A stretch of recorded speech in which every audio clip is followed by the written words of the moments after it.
parole, ma chère collègue. Merci, Monsieur le Président. Mesdames et Messieurs les ministres, mes chers collègues, les gens du voyage entament chaque année dès mi-mai une traversée du pays en direction du littoral atlantique ou du sud méditerranéen. Cela concerne jusqu'à 25 000 personnes. Les maires et présidents de PCI compétents en matière d'accueil sont extrêmement inquiets en cette période de crise sanitaire. En effet, les grands rassemblements sont des pèlerinages de foi auxquels il pourrait être difficile de renoncer.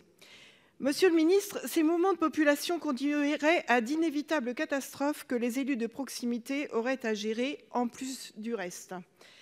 Nous sommes très souvent dans cette période de crise placés en situation d'urgence. C'est pourquoi je souhaite être rassurée sur le fait que ces risques de déplacement ont été anticipés et que nous aurons sur ce sujet une longueur d'avance. Je vous remercie. Pour vous répondre, la parole est au secrétaire d'État auprès du ministre de l'Intérieur. Monsieur Lunez, vous avez la parole.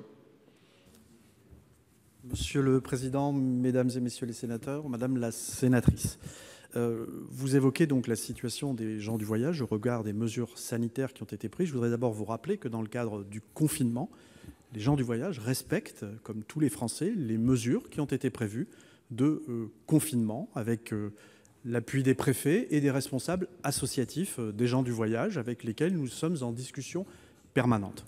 Dans le cadre de la période qui s'ouvre à compter de lundi, 2 mesures vont concerner les gens du voyage, et comme l'ensemble des Français. C'est la mesure dont je parlais à l'instant en répondant au sénateur Joël Guerriau, la mesure qui interdit les déplacements au-delà de 100 km du domicile. Et puis l'autre mesure, et vous l'avez citée, c'est celle qui interdit les grands rassemblements jusqu'au 30 août de cette année. Les grands rassemblements, plus de 5000 personnes, ne seront pas possibles. Pour la première mesure, l'interdiction de déplacement au-delà des 100 km, nous verrons début juin quel est l'état, l'évolution sanitaire dans notre pays pour savoir si elle est maintenue ou pas.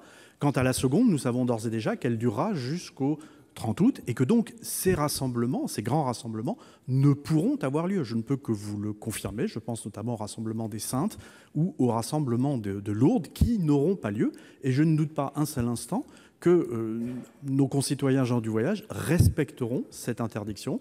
Je puis vous dire que mes services sont en contact avec les associations représentatives des gens du voyage et que nous discutons d'ores et déjà de ces sujets et que nous réouvrirons bien évidemment un dialogue avec eux. Mais le civisme dont ils ont fait preuve, comme tous les Français, pour le respect des mesures de confinement, nous laisse augurer qu'il n'y aura pas de non-respect des règles que nous allons fixer à compter du 11 mai. Je puis vous le garantir, Madame la sénatrice, de la même façon que je puis vous garantir que nous continuons à discuter avec les associations représentatives des gens du voyage, avec lesquelles les relations sont excellentes. Je puis vous assurer que nous allons continuer à discuter pour la bonne application de ces mesures de protection sanitaire de nos concitoyens.